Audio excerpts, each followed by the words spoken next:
Assalomu alaykum do'stlar. Bugungi obzorimizda Shinratda 30 qo'sh balon bo'ladi. Nima uchun aynan Shinratda 30 qo'sh balon? Qo'sh balonni ko'plar so'rardi. Qanday bo'ladi? Holat qanday bo'ladi? Gaz balon qanday qo'yilgan bo'ladi deganlarga ham akalar tunkalar qo'yilgan bo'ladi. Mashinam 1.5 atmosfer motor, sepli motor bo'ladi, 124 ot kuch bo'ladi. Avtosalon tomonidan nima bo'lsa qo'shib beriladi.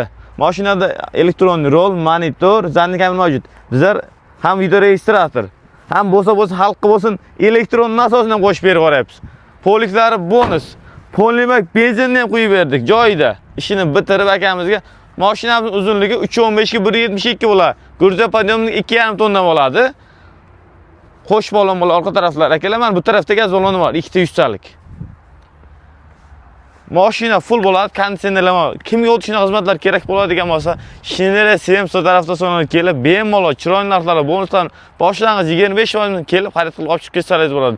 Shinere 30 qo'sh balonli do'stlarga uydan jo'natib qo'yamiz. Hammaga rahmat.